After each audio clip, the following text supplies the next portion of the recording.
Chères Survilloises, chers Survillois, la terreur vient une nouvelle fois frapper lâchement notre nation, si lourdement endeuillée.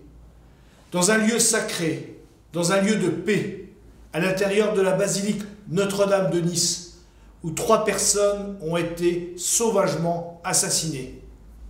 J'ai à cet instant une pensée attristée pour leurs familles. Nous n'avons plus les moyens de notre hospitalité pour ceux qui viennent souiller du sang des nôtres. Ni nos larmes, ni nos indignations ne suffiront à nous consoler, à contenir nos colères sourdes et impatientes. J'attends bien plus de nos avenirs, déjà éprouvés par le contexte sanitaire, et je me battrai avec tous les moyens de mon engagement politique pour endiguer ce fléau terroriste.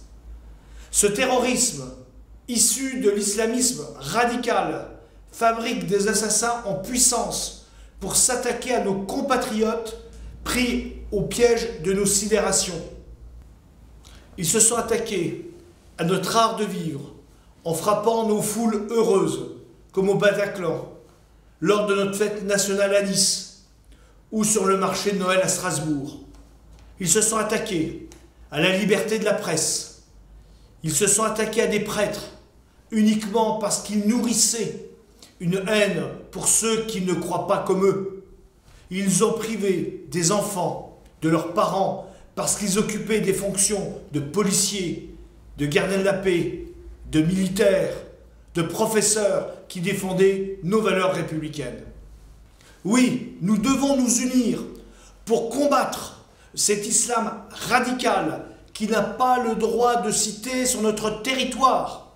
Oui, nous devons expulser toutes celles et tous ceux qui, de près ou de loin, adhèrent aux idées terroristes.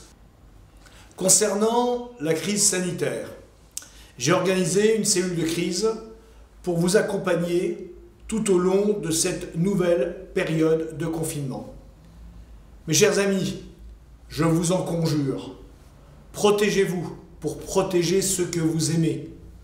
Mais il faut continuer à vivre.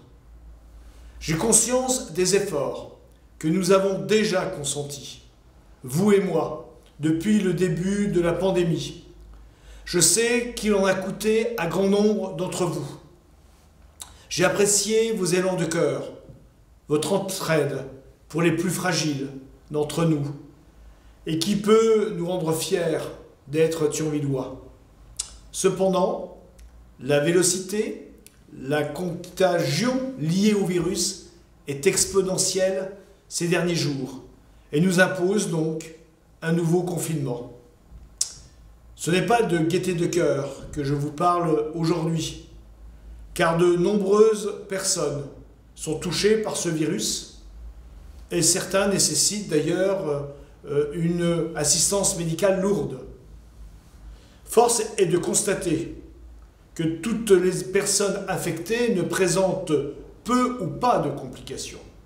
Je veux vous rassurer, leur expérience du Covid est comparée à celle d'une grippe ou d'un gros rhume. Le taux de mortalité est de 0,05%, nettement plus faible que celle rencontrée dans des pathologies courantes, plus faible que celle rencontrée parfois dans la grippe. Et donc, à la fois, il faut être rassuré, mais bien sûr, être conscient de l'épreuve qui nous attend pour protéger celles et ceux qui nous entourent.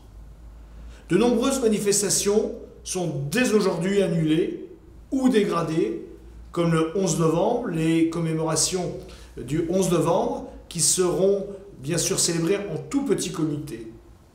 Les services à la population, les mariages, le centre funéraire, les services associés, tous les services en fait de la mairie fonctionneront et seront bien sûr ouverts. Le centre communal d'action sociale, le CCAS, est lui aussi ouvert avec un accès contrôlé à l'entrée. J'ai demandé d'ailleurs une mobilisation totale de mes agents en fonction bien sûr de leurs fonctions. Je veux poursuivre bien sûr l'activité municipale avec les précautions d'usage. La fermeture de l'espace Saint-Nicolas nous est bien sûr imposée, mais j'ai demandé à ce qu'on active dès lundi les contacts avec celles et ceux qui sont les plus fragiles, les plus isolés ou les plus âgés.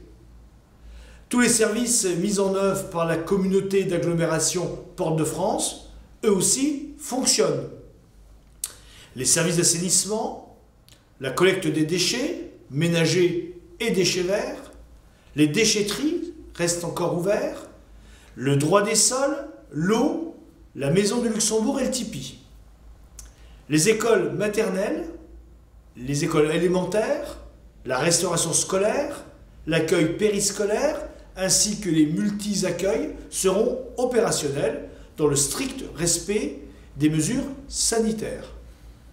Les lieux d'accueil enfants, parents et le relais assistance maternelle, lui, sera fermé en accueil présentiel. Mais la permanence téléphonique sera bien sûr maintenue. Et je vous rappelle que le port du masque est rendu obligatoire à l'école pour les enfants de plus de 6 ans. Concernant nos structures culturelles, seront fermées le théâtre, la Scala, l'Adagio, le musée de la Tour aux Puces, le LED, le Puzzle, quant à lui, sera fermé au public mais fonctionnera en click and collect pour la location de biens culturels. Le conservatoire de musique municipal est fermé au public, mais les cours seront assurés à distance. Concernant les infrastructures sportives, les fermetures s'imposent. Il en va de même pour les locations des salles municipales ainsi que de la piscine communautaire. J'ai décidé de maintenir les marchés alimentaires du mardi et du samedi. Une décision très prochaine sera prise sur le maintien ou non du marché de Noël. Les parcs et jardins communaux restent ouverts, mais je rappelle bien sûr toutes et tous au confinement. Ces parcs permettront à un certain nombre d'entre vous de se détendre 1 heure par jour en activité physique. Toutes les informations que je vous donne seront disponibles sur les sites de la ville et de la communauté d'agglomération. Je vous demande à toutes et à tous, de façon formelle, de télécharger, pour celles et ceux qui le peuvent, l'application Tous Anti-Covid. Cette application vous permettra en temps réel de connaître les possibles cas contacts dans votre entourage. Par arrêté préfectoral, le masque sera rendu vraisemblablement dès lundi, obligatoire à Thionville sur toute la ville. Chers Thionvilloises, chers Thionvillois, j'ai bien conscience des efforts demandés. Et je pense en particulier à celles et ceux qui, en cette période, vont une nouvelle fois se retrouver dans des situations difficiles.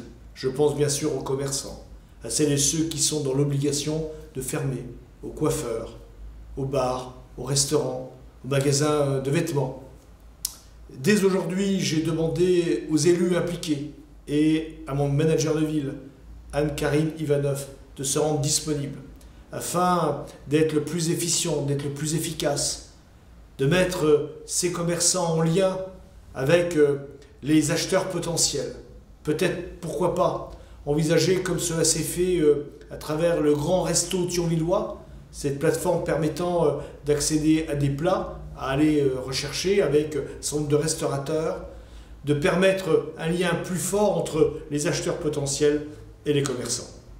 Les choses vont bien sûr évoluer et je m'autoriserai tous les vendredis à vous communiquer les différentes modifications qui vont bien sûr émailler notre cheminement jusqu'au déconfinement.